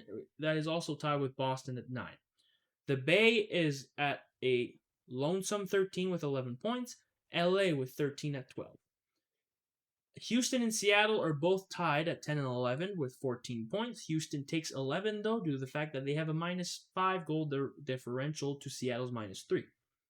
Denver is number 9 with 15 points. Orlando is number 8 with 17. North Carolina is number 7 with 18 points. And then you have a three-way tie with Washington, Gotham FC, and Kansas City with 21 points. Now, the goal differential plays a factor in this. So at number 6, you get Kansas City with a +1 goal differential. And then Gotham FC in number 5 with 7. And Washington with a +9 goal differential.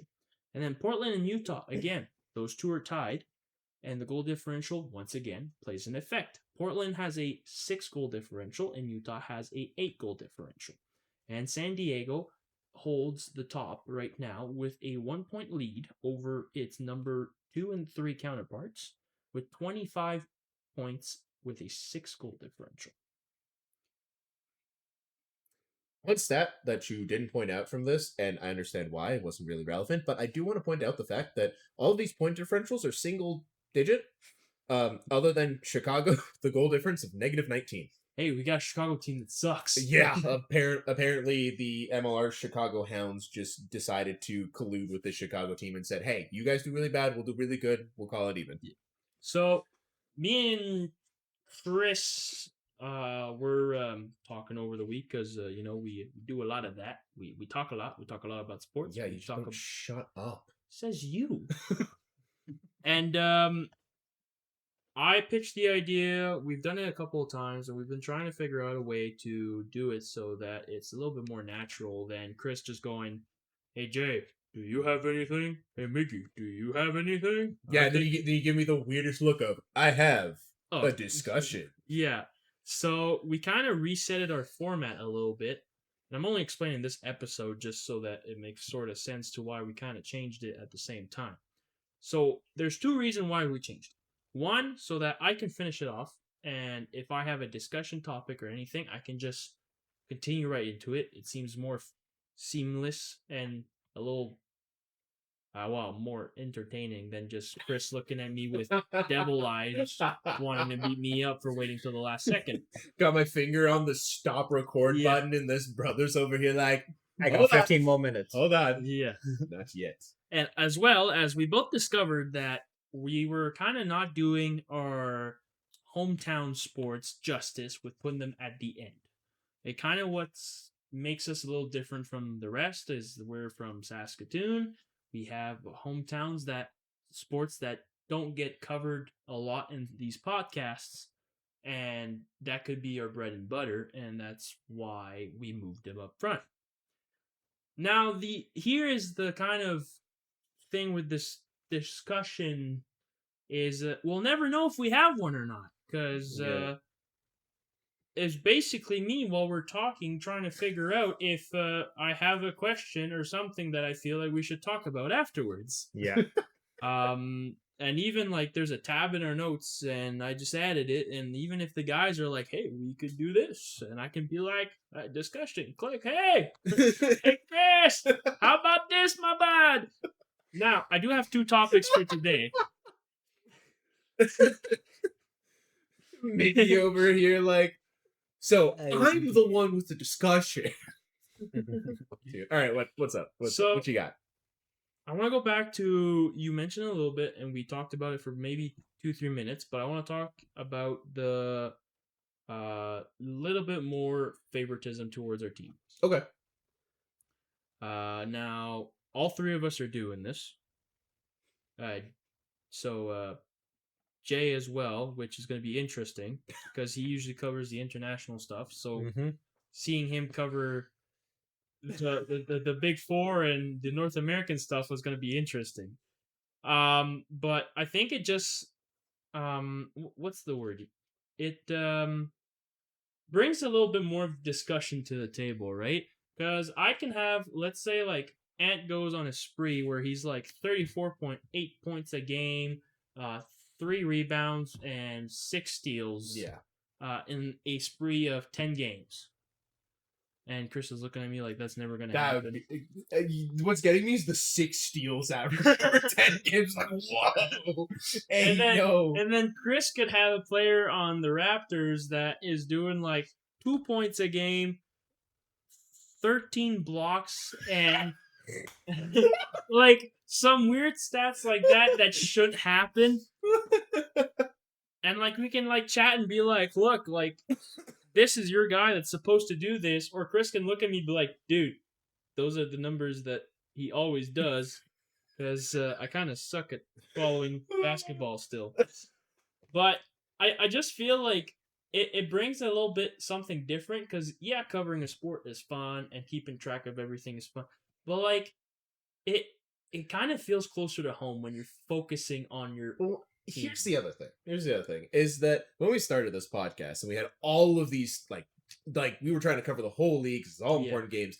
I felt so robotic because I felt like I was just calling out scores. Yeah, it was And- literally like today on this. There was no day personality behind it. Yeah, like I felt like I probably should have just put my notes into AI and said, "Hey, read this out for me."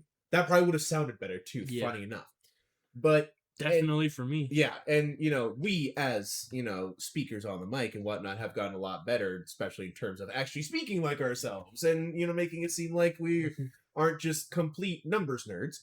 But the nice thing about being a little more biased is that it allows us to be more intimate with the teams that we care about, and especially the players. That's one big thing that you and I mean, As well as we and get to EJ call out each other's bullshit. Exactly. It's one big thing that it's one big goal that we have with the hometown teams, especially, is that because it's just these handful teams that we're focusing on, we get to know the players, know who's like we actually Yeah. care about, all that stuff. And if we bring that over to the big four leagues, then it's a lot nicer and almost easier on us in a way, because we actually fully care and are fully invested in these teams. So it doesn't make it sound like we're just robotic and calling. As well as it doesn't burn us out. Yeah, no kidding. Yeah, that too. Now here's the discussion. Now that we have that covered, The actual discussion. Yeah. Miggy's over here like, I got 2 discussion topics, and then just starts talking. Didn't even ask a question. and this one's gonna be more the Chris side, because it does affect in the NHL, but I think it affects more in the NBA. Oh, if it's a multi-sport thing, Jay's gonna have something on this. I know it. How much does a dynamic duo affect a team? Ooh, yeah. we might have a bit from our international episode a little early, because I know Jay had something for this. Anyway, a dynamic duo. Okay. Here's Or any, like, how much does your, like, let me rephrase, like your star duo, let's say. Okay, so here's my thing about just that whole question, is that for the NBA, usually it's one player at the top, and then 4 supporting. and then like the second, third, or fourth guy being really good, but not quite there. You have your one superstar, and then your like all-star or like really good supporting cast. An actual dynamic duo, in my mind, is 2 very good, very even players, or 2 players who are like a package deal, right? So back in Miami years ago, back when LeBron went over there, they called it a big 3 because you had LeBron, Dwayne Wade, Chris Bosh. Realistically, it was a dynamic duo. It was LeBron and Dwayne Wade, and Chris Bosh was kind of the supporting all-star. Dynamic duos in basketball might be one of the strongest things you can have as a team. Curry Durant. Yeah. Curry Durant, Jordan Pippen, stuff like that. Because with hockey, yeah, you've got your first line, but you have your second, third, fourth lines coming in very regularly. In basketball, especially in the NBA, if you have star players, they are on the court 90% of the time. So if you can manage to have 2 guys who are that skilled and talented and who work that well together and have them on the court 90% of the time, you are a championship contender immediately. Okay. Right? You think Nikola Jokic and Jamal Murray. Yes, Nikola Jokic is Hall of Famer and Jamal Murray is All-Star, but they are a dynamic duo, right? Because of how well they work off of each other. Anthony Edwards and Julius Randle, not quite a dynamic duo, but very close, right? But they have always been strong playoff contenders. Cleveland Cavaliers from this past season, Donovan Mitchell and James Harden. They in themselves are a very dynamic duo, they just kind of, for all intents and purposes, shit the bed. Jalen Brunson and Karl Anthony Towns, the dynamic duo that won the championship. So I feel like I've kind of like gone off the rails a little bit here. I'm not sure I'm quite answering your discussion question, but I think that a dynamic duo is stronger in like a sport like basketball than it would be in NHL. hockey. Just as a general. The hockey. So there's always like when you have a dynamic duo in hockey, and Pittsburgh did this so well for so long. Mm-hmm. Malkin and Crosby been known to be the duo for years Mm-hmm. before you had Connor McDavid and Draisaitl. And Edmonton started doing this a couple years back. They would put Crosby line 1 and Malkin line 2. Mm-hmm. Now, you put depths on their charts, yes. But once that power play hit, you put those two bad boys on that power play, and there was a time like Pittsburgh was scoring on power plays like no tomorrow. And why? Because you had Crosby and Malkin play with each other, and those guys were like... Yeah. But see, there's another difference between sort of like the NHL and NBA. If you have a dynamic duo in the NHL, by and large, the best thing to do is to keep them on separate lines, just so you always have that super strong player on the ice until the power play. Right. Whereas in the NBA, you keep them together as much as you can. Yeah. So that's just sort of an interesting difference. But you can also have a dynamic duo on the defense in the NHL. Yes. So Makar and Taze. See, now that's a little different though, I find, because I find if you have a defensive dynamic duo, you put them on the same defensive line because it's just the two of them.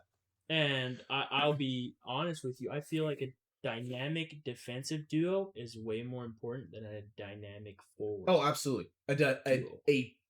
A legit dynamic defensive duo is one of the scariest things in the NHL. Oh, just look at right now at Makars and Taze.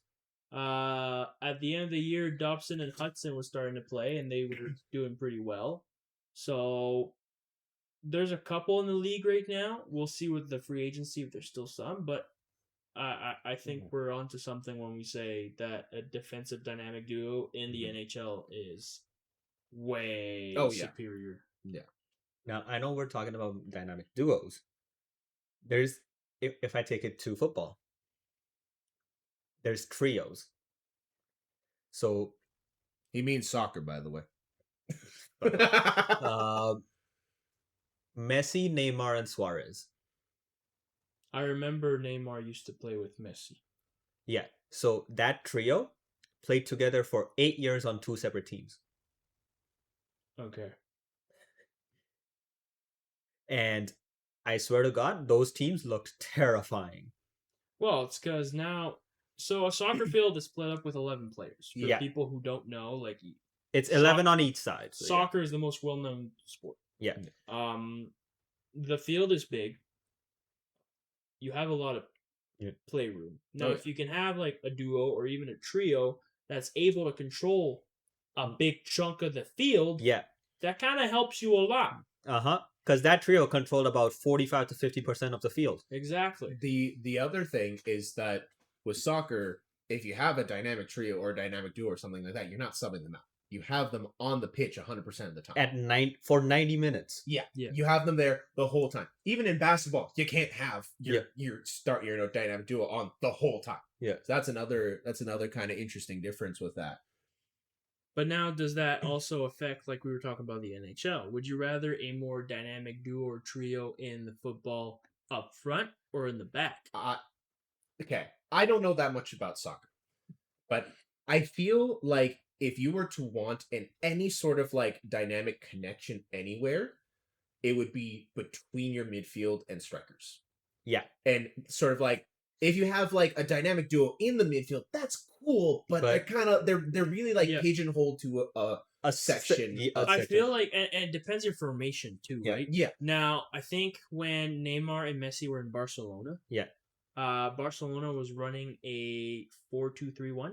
4-2-3-1. So now Messi's a striker. Oh yeah, through and through. Currently, yes, but he was a winger.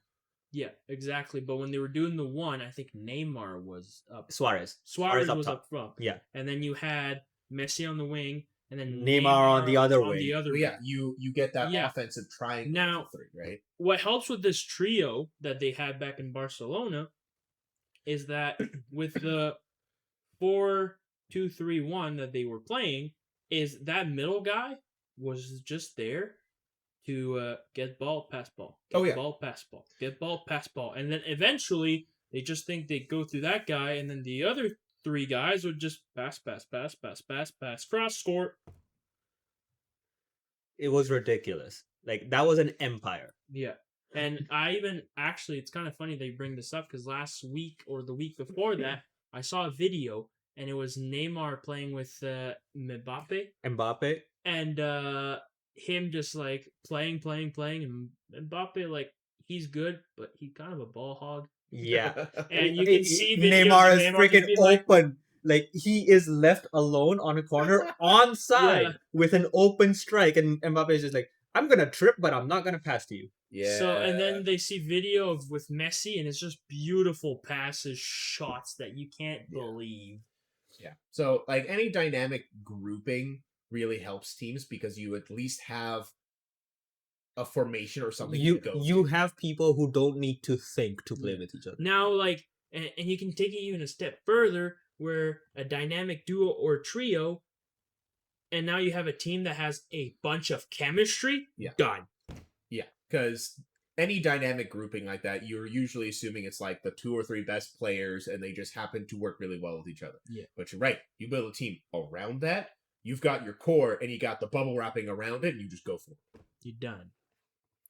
So, but yeah, that's all I got. That's all you got for Yep. discussion today. All right. Well, I'm not even going to ask you if you have anything else to say because you've already given it back to me. If Jay's got anything else to say, no, he's given me the hand wave of defeat. So we are going to turn the mic off on this episode. We're nearing 2 hours. We are nearing 2 hours. And we still have to get to the international episode. We have another 2 hours. Oh, yes. Canada and FIFA is going to be a fun time. Irregardless, though, Mike's starting off on this episode, and we are going to see you guys in the next one.